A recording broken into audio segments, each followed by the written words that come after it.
जालन times news channel में आपका स्वागत है। आज हम आए हैं ज़िले के हमारे वरिष्ठ पत्रकार जो तमाम राष्ट्रीय अखबारों में काम कर चुके हैं, दैनिक जागरण जैसे प्रतिष्ठित अखबारों के ब्यूरो चीफ भी रहे हैं। तो अभी संविधान में ये जो 2 शब्द हटाए गए हैं उनके विषय में थोड़ा जानकारी लेने की हम कोशिश करेंगे। सर, ये संविधान से पंथनिरपेक्षता और समाजवाद जैसे ये 2 शब्द हटाए गए हैं, जो अधीर रंजन चौधरी ने सवाल उठाया है, तो ये क्या ये कानूनी है? संसद के नए भवन में जब पहली बैठक होने जा रही थी तो उस समय पे सारे सदस्यों को संविधान की एक प्रति वितरित की गई थी। उसके अवलोकन के क्रम में जो लोकसभा में कांग्रेस दल के नेता हैं अधीर रंजन चौधरी, उन्होंने पाया कि ये जो प्रति उनको दी गई उसमें प्रस्तावना में जो धर्मनिरपेक्ष और जो है समाजवाद जो शब्द जुड़े हुए थे संविधान में, वो शब्द गायब हैं। उन्होंने इस पर लोकसभा में इस मुद्दे को उठाया और उन्होंने कहा कि ये कैसे सरकार ने कैसे इन शब्दों को हटा दिया। तो सरकार की ओर से स्पष्टीकरण ये दिया गया कि संविधान सभा ने जिस मूल संविधान को अंगीकार किया था, स्वीकृत किया था, उसमें ये दोनों शब्द नहीं थे। ये दोनों शब्द इंदिरा गांधी ने 42वां संविधान संशोधन करके 1976 में जुड़वा दिए थे।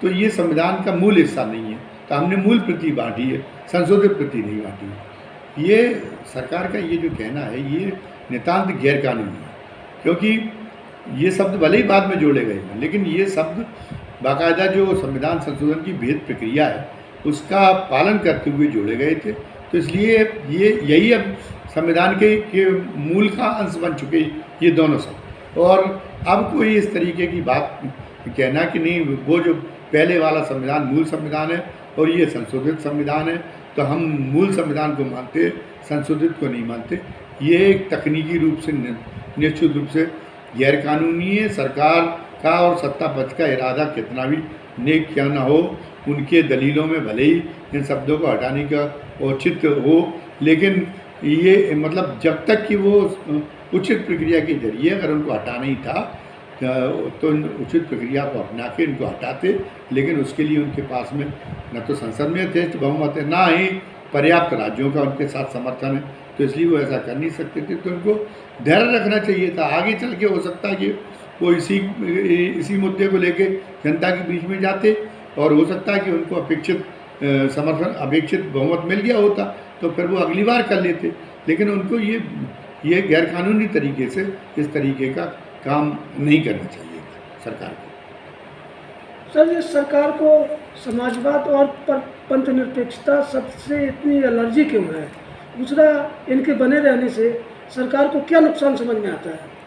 नहीं, सरकार को कोई मतलब इतने वर्षों में इन शब्दों के बने रहने से कोई नुकसान तो हुआ नहीं है देश का। देश ने तो बल्कि तरक्की की है। जहाँ पे बिल्कुल अनाज खुद के खाने के लिए हम पैदा नहीं कर पाते थे, आज हम अनाज का निर्यात कर रहे हैं। आज पूरे विश्व बाजार में हमारी धमक है। वो ये प्रस्तावना में ये शब्द जुड़े हुए, इसके बावजूद भी आ रहा है। तो मैं नहीं समझता कि इन शब्दों की से सरकार को कोई आपत्ति होनी चाहिए, कोई हर्जा होना चाहिए।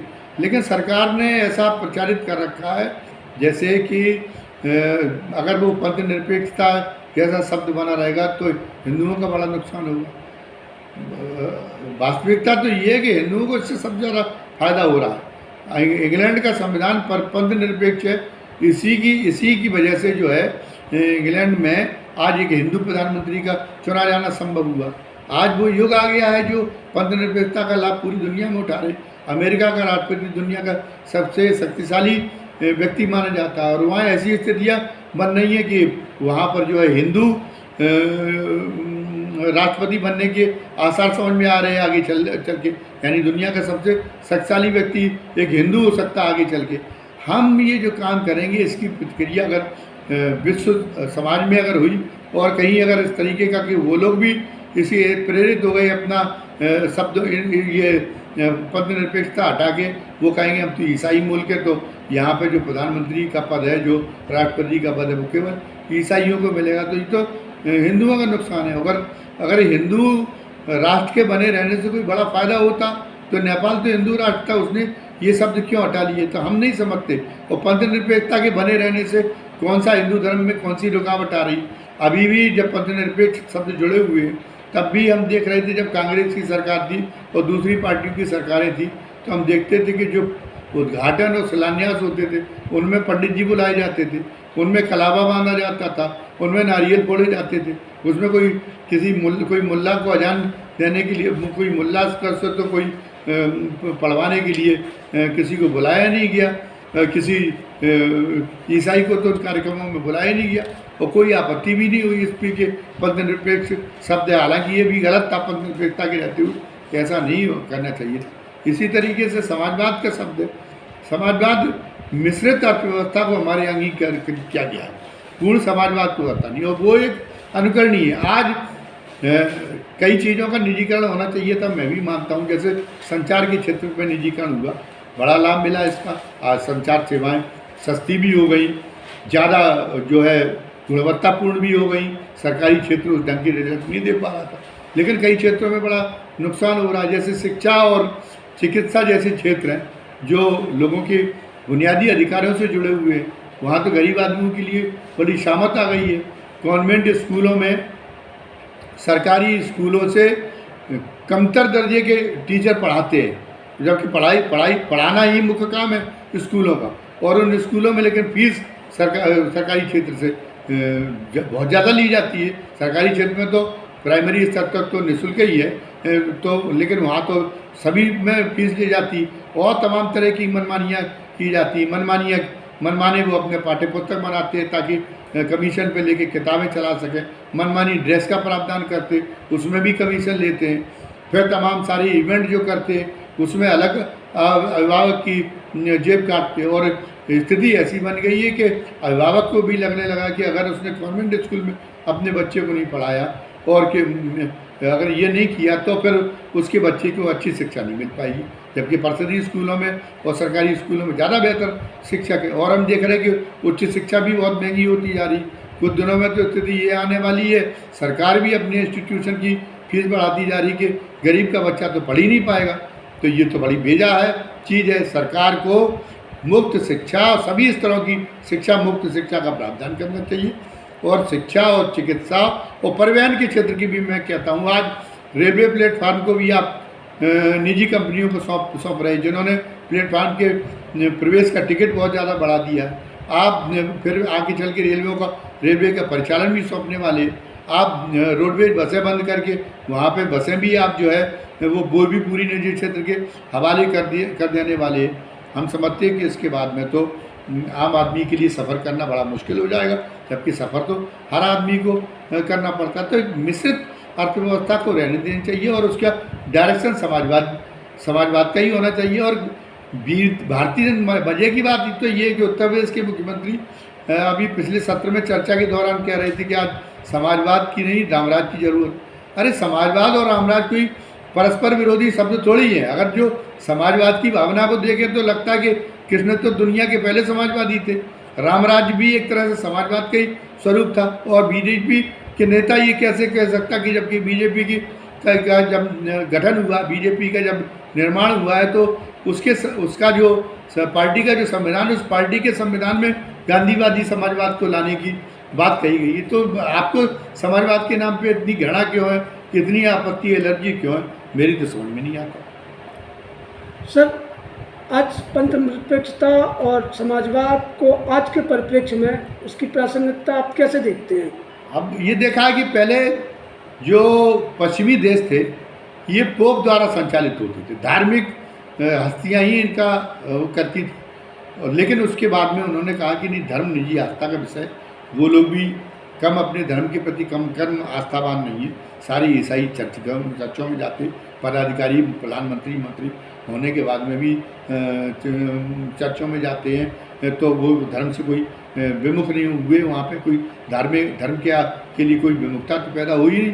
तो पंथनिरपेक्षता से भारत में क्यों विमुखता है? लेकिन पंथनिरपेक्षता से कहीं ना कहीं बाधा रही है। ये ईसाई देशों ने भी देखा, इनको इसको नेपाल जैसे हिंदू राष्ट्र ने भी देखा, इसलिए उन्होंने जो धार्मिक आधार पर देश को घोषित करना का मतलब उन्होंने जो है धार्मिक आधार अपने राजनीतिक व्यवस्था से हटाया है। और वो जहाँ मुस्लिम देश हैं, जहाँ धार्मिक आधार पे चल रहे, वहाँ की स्थितियाँ बहुत ज़्यादा खराब हैं। अब अफ़गानिस्तान में वो तुम कह रहे, वो कहते हैं हम शरीयत के मुताबिक चलते। पाकिस्तान में आज क्या हालत है, वहाँ दीनी शासन चलाने के नाम पे जो बेवकूफ़ियाँ हो रही हैं, पाकिस्तान की जनता खुद अपने हुक्मरानों को कोशिश कर रही। तो आज हिंदुस्तान की बेहतर जो स्थितियाँ बन रही हैं वो इसके सरकार के पंथनिरपेक्ष चरित्र की वजह से ही हो। पंथनिरपेक्ष होने का मतलब धर्म विमुखता नहीं है।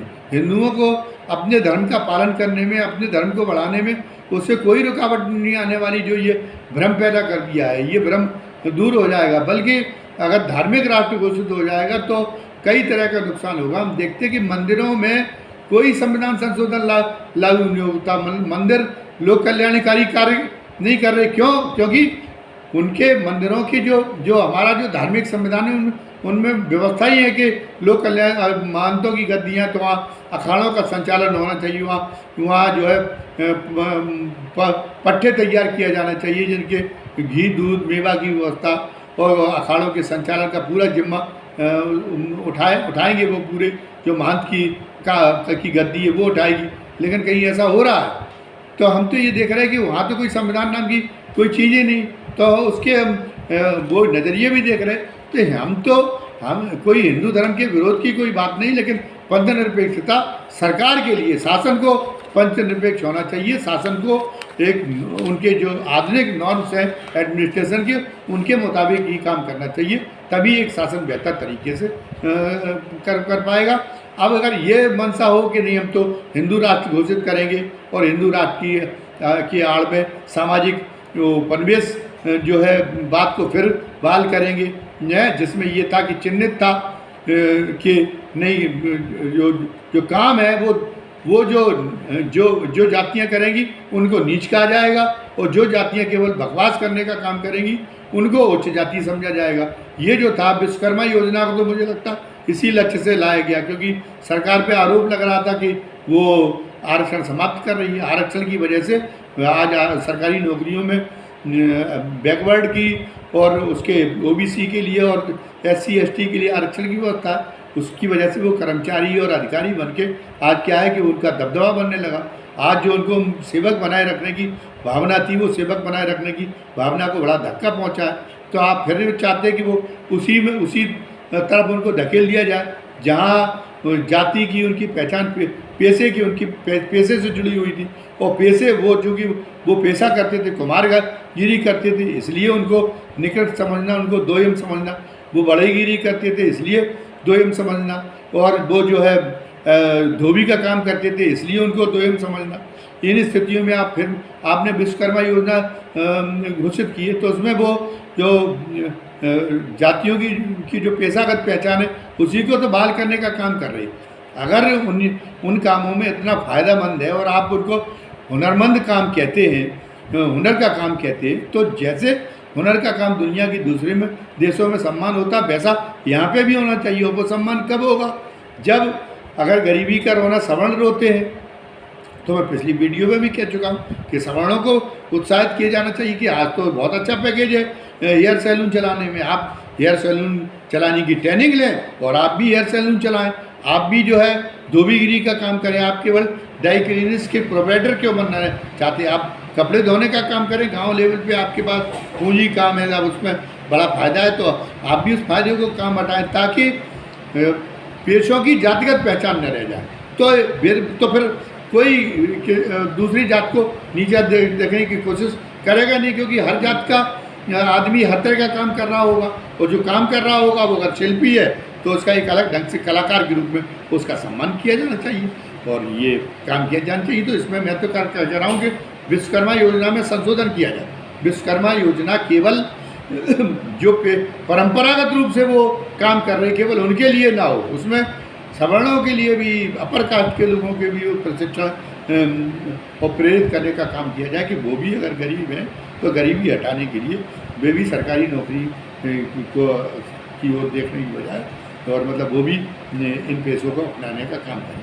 तो इस दृष्टिकोण से मैं नहीं समझता कि पदनिरपेक्षता और समाजवाद की प्रासंगिकता कमज़ोर है। सरकार की समझदारी कच्ची है, इसलिए वो ये काम करते हैं। धन्यवाद। ठीक है सर, बहुत बहुत धन्यवाद आपको इतना समय देने के लिए। धन्यवाद। अगले किसी समस्या के लिए हम फिर हाजिर होंगे आपके पास। तब तक के लिए धन्यवाद साथियों, नमस्कार।